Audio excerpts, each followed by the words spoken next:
Friends, welcome back my YouTube channel Devi Acharya success point. और आप सब कैसे हैं? जैसा कि दोस्तों आप देख रहे हैं कि आज मैं वीडियो गणित का लेके आई हूँ, यानी मैथ का 10th का।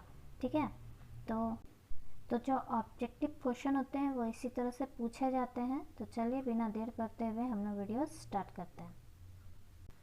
यहाँ पहला क्वेश्चन है, 140 को अभाज्य गुणनखंडों के गुणनफल के रूप में लिखा जा सकता है। तो इसको तो पहले निकालना होगा। तो इसको निकालने के लिए हम लोग क्या करेंगे, पहले हम लोग 140 का एलसीएम निकालेंगे। ओके, 2 से देंगे 70, फिर 2 से जाएगा 35, फिर 5 से देंगे 5 7 35, और फिर 7 से ना 1, यानी इसका जो आंसर आएगा वो आएगा C 2257। ठीक है,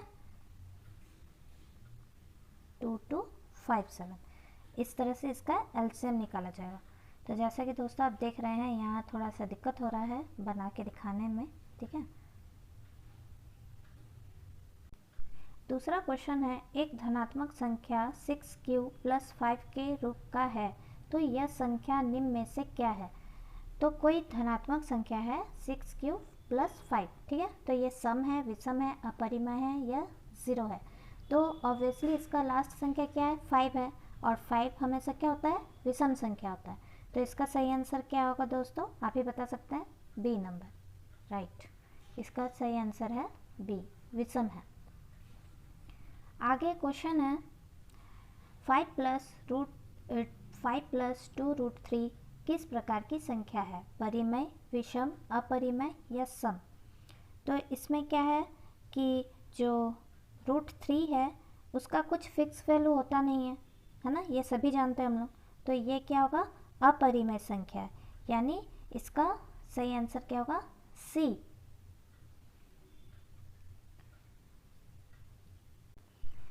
फोन नंबर है, दो धनात्मक पूर्णांक a तथा b दिए रहने पर यदि अद्वितीय पूर्णांक संख्या q तथा r विद्यमान है तो निम्न में से कौन सा कथन सत्य है? तो यानी दो धनात्मक दिया हुआ है a और b, ठीक है, और दो पूर्ण संख्या भी दिया हुआ है p, q तथा r विद्यमान है। तो इसमें से कौन सा होगा? ऑब्वियसली a = BQ + R होगा, क्योंकि ये क्या है? फॉर्मूला में है। ठीक है, ये फॉर्मूला ही है B का। क्वेश्चन 5, यदि किसी बहुपद के शून्यांकों का योग तथा गुणनफल क्रमशः 3 और -2 हो तो द्विघात बहुपद क्या होगा? A x² + 3x - 1, B x² + x - 2, C x² - 3x - 2 या D x² + x - 3। तो इसको हम लोगों को क्या करना होगा? निकालना होगा। तो सबको तो पहले ही जानते हैं कि अल्फ़ा प्लस क्या होता है? बीटा होता है। ठीक है, तो इसका कितना दिया हुआ है? 3। ठीक है, गुणनफल, और अल्फ़ा गुना बीटा इसका कितना दिया हुआ है? -2। ठीक, अब हम लोग क्या करेंगे? इसको फॉर्मूला में बैठाएंगे। जब हम लोग फॉर्मूला में बैठाएंगे तो होगा x² minus bracket alpha plus beta bracket बंद x प्लस अल्फ़ा, मैंने थोड़ा साइड में करके लिख दिया है। ठीक है, अब यहाँ पे करेंगे x² minus 3x plus bracket -2x। ठीक, ये माइनस है।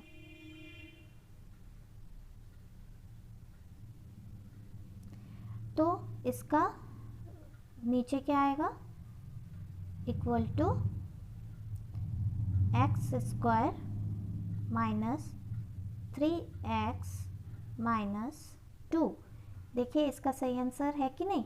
5 नंबर में 5 नंबर में इसका सही आंसर देखिए सी नंबर में है, x square minus 3x minus 2। तो इसी तरह इसका सही आंसर क्या होगा, सी।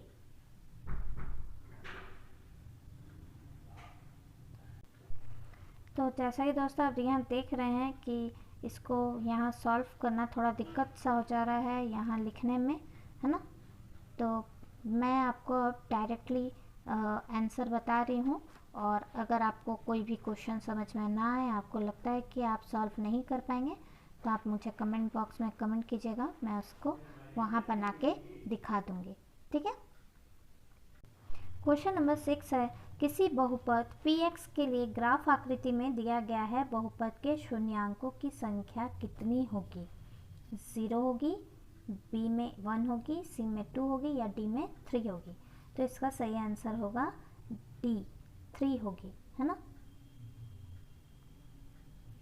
कैसे होगी ये आपको मैंने बता दिया है कि आप मेरे कमेंट बॉक्स में कमेंट कीजिएगा, मैं आपको उस हिसाब से सॉल्व करके बता दूंगी। यहाँ सॉल्व करने में थोड़ी सी दिक्कत आ रही है, ये आप भी देख सकते हैं ना। चलिए आगे का क्वेश्चन है, बहुपद 4u स्क्वायर प्लस 8u का शून्यांक होगा a 0, b 1, माइनस 1/2, c -2 या d a तथा c दोनों। तो इसका सही आंसर है d, a तथा c दोनों होगा, ठीक है। क्वेश्चन नंबर 8 है, रेखांकी समीकरण युग्म a1x plus b1y plus c1 is equal to 0 तथा a2x plus b2y plus c2 is equal to 0 में यदि a1/a2 equal to b1/b2 equal to c1/c2 हो तो निम्न में से सही कथन चुनें। तो इसका सही आंसर क्या होगा, यहाँ पे कोई दिया हुआ है ऑप्शन, अद्वितीय हल होगा, बी अनेक हल होगा, सी कोई हल नहीं होगा या डी 2 हल होगा। तो इसका सही आंसर है बी, अनेक हल होगा। अब चलते हैं क्वेश्चन आगे की ओर। क्वेश्चन नंबर 9, समीकरण 6x minus 2y plus 9 is equal to 0 और 3x minus y plus 12 equal to 0 के द्वारा निरूपित रेखाएं होती हैं समानुपाती, बी समांतर हैं, सी प्रतिच्छेदी हैं या डी लंबवत हैं। तो इसका सही आंसर होगा बी, यानी समांतर हैं, ठीक है, ये समांतर हैं। क्वेश्चन नंबर 10, समीकरण युग्म x plus y equal to 6 और x minus y equal to 2 का हल है 4, a में है 4, 3, b में है 5, 1, c में है 2 और 4 और d में है 4 और 2। तो इसका सही आंसर है डी, 4 और 2। क्वेश्चन नंबर 11, निम्नलिखित में से कौन सा द्विघात समीकरण है। ए x ब्रैकेट में है x माइनस 3 ब्रैकेट बंद is equal to x square minus 7, B में है x प्लस 1 का whole square is equal to x square minus 5x, C में है x प्लस 1 का whole square is equal to 2x minus 3 और डी में है x square plus 3x plus 1 is equal to x minus 2 का होल स्क्वायर। तो इसका सही आंसर है सी, x प्लस 1 का होल स्क्वायर इजिकल टू 2 और x माइनस 3, ठीक है दोस्तों। मैं बार बार एक ही चीज़ रिपीट कर रही हूँ कि यहाँ पे आपने खुद देखा कि यहाँ सॉल्व करना थोड़ा मुश्किल पड़ जा रहा है। आपको कोई भी क्वेश्चन में दिक्कत हो वो आप मुझसे आराम से कमेंट बॉक्स में पूछ सकते हैं, मैं आपको वहाँ ही सॉल्व करके बता दूँगी। क्वेश्चन नंबर 12 है, द्विघात समीकरण x square plus x minus 1 is equal to 0 के मूलों की प्रकृति है। पहला है वास्तविक तथा असमान, दूसरा है वास्तविक तथा समान, तीसरा है समान या डी है अवास्तविक नहीं। तो 12 नंबर का सही आंसर है ए, वास्तविक तथा असमान, ठीक है। Question number 13, A X square plus B X plus C is equal to 0 के दो विभिन्न वास्तविक मूल होंगे यदि B square minus 4ac zero, या B square minus 4ac is equal to zero, या B square minus 4ac zero, इनमें से कोई नहीं। तो 13 नंबर का सही आंसर होगा डी। ठीक है, इनमें से कोई नहीं।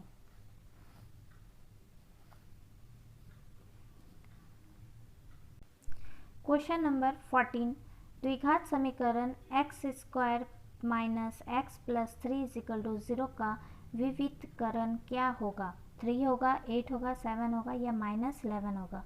तो इसका सही आंसर है माइनस 11 होगा। क्वेश्चन नंबर 15, प्रथम पद ए एवं सर्वांग अंतर डी वाले ए पी का nवां पद निम्न में से कैसे चुने? ठीक है, निम्न में से चुने। A N is equal to A plus D, A N is equal to A plus N D, C में है A N is equal to A plus 3d, और डी में है A N is equal to A plus N minus 1, और D है। तो इसका सही आंसर होगा D, A N is equal to A plus N minus 1 D. ठीक है, आगे चलते हैं। 16 नंबर, ए पी में है 10 7 4 डैश का 30 यानी 30वां पद होगा कौन सा? क्वेश्चन नंबर 1 में है 97, बी में है 77, सी में है माइनस 77, डी में है माइनस 87। तो इसका सही आंसर है सी, माइनस 77 होगा। Question number 17, A P 3 8 13 18 dash का कौन सा पद 78 है? ए नंबर 50 15वां, 16वां, 13वां या 14वां, यानी 15वां, 16वां, 13वां या 14वां। तो इसका सही आंसर है बी, 16वां। क्वेश्चन नंबर 18, समरूप त्रिभुज की संगत भुजाएं डैश होती हैं? बराबर होती हैं, समानुपाती होती है, समांतर होती है, या लंबवत होती हैं? तो इसका आंसर है बी, समानुपाती होती हैं। ठीक है, समरूप त्रिभुज की संगत भुजाएं क्या होती है? समानुपाती होती है। क्वेश्चन नंबर 19 है, दो समरूप त्रिभुज की भुजाएं 4:9 के अनुपात में है। इन त्रिभुजों के क्षेत्रफलों का अनुपात है ए बी सी डी, क्या होगा? इसका सही आंसर होगा डी, 16:81। ठीक है,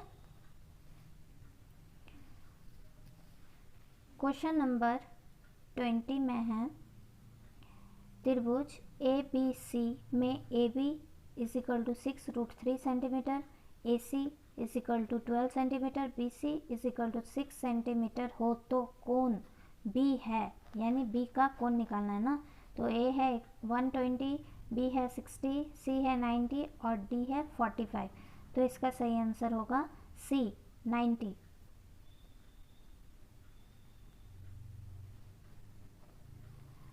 चलिए आगे चलते हैं। क्वेश्चन नंबर 21, मूल बिंदु से बिंदु P 3 4 की दूरी है। ठीक है, तो ए है 3 मात्रक, बी है 4 मात्रक, सी है 5 मात्रक और इनमें डी है इनमें से कोई नहीं।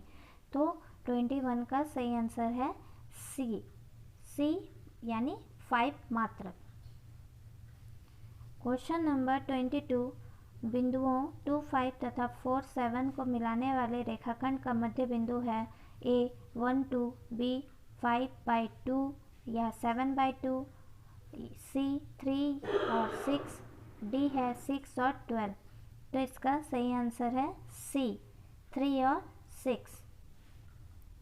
क्वेश्चन नंबर 23, यदि 2 sin A is equal to sin 2A हो तो A का मान होगा 30 डिग्री, 45 डिग्री, 0 डिग्री या 90 डिग्री। तो इसका सही आंसर है डी, 90 डिग्री। यहाँ बोल रहा है यदि 2 sin A is equal to sin 2A हो तो A का मान होगा 0 डिग्री, सी होगा। सॉरी दोस्तों, मैंने थोड़ा गलत बता दिया था। चलिए क्वेश्चन नंबर 24 है, cos 48 degree minus sin 42 degree का मान होगा ए cos 6 डिग्री, बी 0, सी 1 और डी है sin 6 डिग्री। तो इसका सही आंसर होगा बी, 0 डिग्री। क्वेश्चन नंबर 25 है, यदि sine a is equal to 3/5 हो तो कॉस a का मान होगा 3/4, b 4/5, c 5/3 या d 4/3। तो इसका सही आंसर होगा b 4/5। क्वेश्चन नंबर 26 है, धरती पर एक मीनार ऊर्ध्वाधर खड़ी है। धरती के एक बिंदु जो मीनार के पार बिंदु से 15 मीटर दूर है। मीनार के शिखर का उन्नयन कोण 60 डिग्री है। तो मीनार की ऊंचाई होगी a 20 metre, b 15√3 metre, c 20 centimetre या d 20√3 मीटर। तो इसका सही आंसर होगा दोस्तों b 15√3 मीटर। क्वेश्चन नंबर 27, त्रिभुज PQR में जिसका कोण Q समकोण है, ठीक है, Q समकोण है, PQ is equal to 3 centimetre और PR 6 सेंटीमीटर हो तो त्रिभुज QPR का मान होगा 30 डिग्री, 45 डिग्री, 60 डिग्री या 90 डिग्री। तो इसका सही आंसर होगा C 60 डिग्री। ठीक है, इन सबको बना के देखना है दोस्तों। यहाँ मैं शॉर्टकट में बता रही हूँ क्योंकि वीडियो हो जाएगा बहुत लॉन्ग और स्क्रीन पे एक एक करके सॉल्व कर पाना थोड़ा सा दिक्कत बन रहा है। तो आप मैं बार बार कह रही हूँ, अगर आपको कोई भी इस मैथ में कहीं भी अगर आपको दिक्कत हो रही है तो आप मुझे कमेंट बॉक्स में कमेंट कीजिएगा, मैं वहाँ सॉल्व करके आपको बता दूँगी। चलिए आगे शुरू करते हैं। क्वेश्चन नंबर 28, एक वृत्त की कितनी स्पर्श रेखाएं हो सकती हैं? अनंत, B 2, C 1 या D इनमें से कोई नहीं। तो सही आंसर है अनंत, यानी A number. Question number 29, 5 centimetre त्रिज्या वाले वृत्त के बिंदु P पर स्पर्श रेखा PQ केंद्र O से जाने वाली एक रेखा में बिंदु Q पर इस प्रकार मिलती है कि OQ is equal to 12 centimetre और PQ की लंबाई है A 12 centimetre, B 13 centimetre, C 8.5 centimetre, D √119 centimetre. तो इसका सही आंसर है D √119 सेंटीमीटर। क्वेश्चन नंबर 30, यदि TP या TQ केंद्र O वाले किसी वृत्त पर दो स्पर्श रेखाएं इस प्रकार है कि त्रिभुज POQ इज इक्वल टू 110, तो त्रिभुज PTQ बराबर है, ठीक है, कोण बराबर है 60 डिग्री, 70 डिग्री, 80 डिग्री या 90 डिग्री।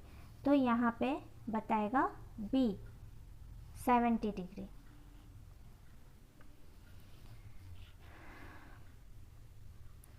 (31) 60 डिग्री केंद्रीय कोण और 14 सेंटीमीटर त्रिज्या वाले त्रिज्यीय खंड का क्षेत्रफल है A 102/3 centimetre square, B 154/3 centimetre square, C 212/3 centimetre square या D 308/3 सेंटीमीटर स्क्वायर। तो इसका सही आंसर है दोस्तों D 308/3 centimetre square. Question number 32, त्रिज्या R वाले वृत्त के इस त्रिज्यीय खंड का क्षेत्रफल जिसका कोण P डिग्री है निम्नलिखित है। तो इसका A है 2π RP बाय 180 डिग्री, B है πr² P bye 180 degree, C है 2π RP बाय 360 डिग्री या D है πr² P बाय 360 डिग्री। तो इसका सही आंसर है D πr² P by 360 degree.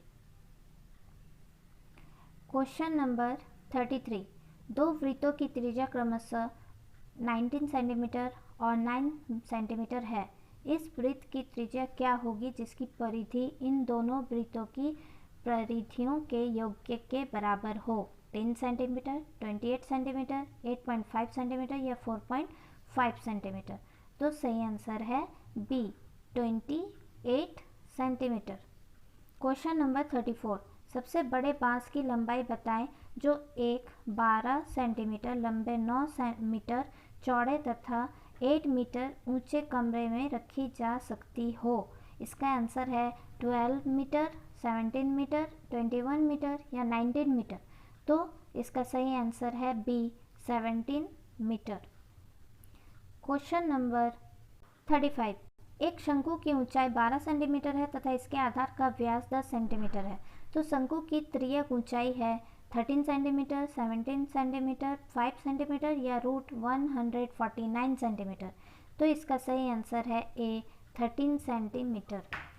Question number 36, model बनाने वाली मिट्टी से ऊंचाई 24 सेंटीमीटर और आधार की त्रिज्या 6 सेंटीमीटर वाला एक शंकु बनाया गया है। एक बच्चे ने इसे गोले के आकार में बदल दिया, तो गोले की त्रिज्या होगी 7 सेंटीमीटर, 12 सेंटीमीटर, 6 सेंटीमीटर या 9 सेंटीमीटर। तो इसका सही आंसर है 6 सेंटीमीटर। क्वेश्चन नंबर 37, निम्नलिखित में से कौन सा संबंध सही है? 3 मध्यक = बहुलक -2 मध्य, बी 3 मध्यक = बहुलक +2 मध्यम, सी मध्यक = 3 बहुलक +2 मध्यम और डी मध्यक = 3 बहुलक -2 मध्यम। तो इसका सही आंसर है बी, 3 मध्यक = बहुलक +2 मध्यक।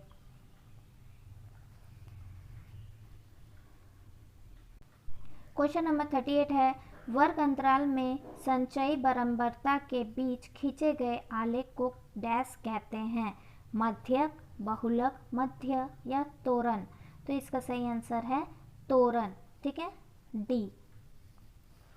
क्वेश्चन नंबर 39, निम्नलिखित में से कौन सी संख्या किसी घटना की प्रत्येकता नहीं हो सकती? ए 2/3, बी -1/1.5, सी 15% या डी 0.7। तो इसका सही आंसर होगा दोस्तों बी, -1.5। क्वेश्चन नंबर 40, यदि P3 = 0.05 है तो ई नहीं की प्रायिकता होगी, यानी यहाँ ई नहीं की प्रायिकता होगी। तो ए है 9.5, बी है 0.5, सी है 0.95 और डी है 0.05। तो इसका सही आंसर है सी, 0.95, ठीक है।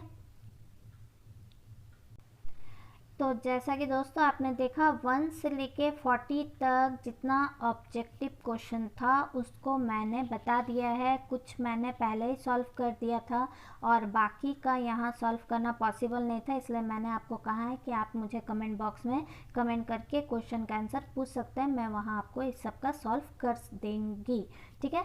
तो मुझे नहीं लगता कि अब 10th क्लास के बच्चों को दिक्कत होगी मैथ में, और ऑब्जेक्टिव क्वेश्चन हमेशा इसी तरह से पूछे जाते हैं, इसी टाइप के ही क्वेश्चन रहते हैं, बस थोड़ा सा हेर फेर होगा, इधर उधर वर्ड्स थोड़े से इधर उधर होंगे, चेंजिंग होंगे, बाकी सेम टू सेम ऐसे ही पूछा जाता है, ठीक है। तो मेरा वीडियो आपके लिए बहुत ही हेल्पफुल होने वाला है। आप मेरे वीडियो को ज़्यादा से ज़्यादा देखिए, यूज़ कीजिए और सिर्फ यूज़ ही ना करें। मेरे चैनल को अगर आपने अभी तक सब्सक्राइब नहीं किया है तो आप जल्दी से लाइक, सब्सक्राइब, शेयर करना बिल्कुल ना भूलें। अपने फ्रेंडों को भी शेयर कीजिए।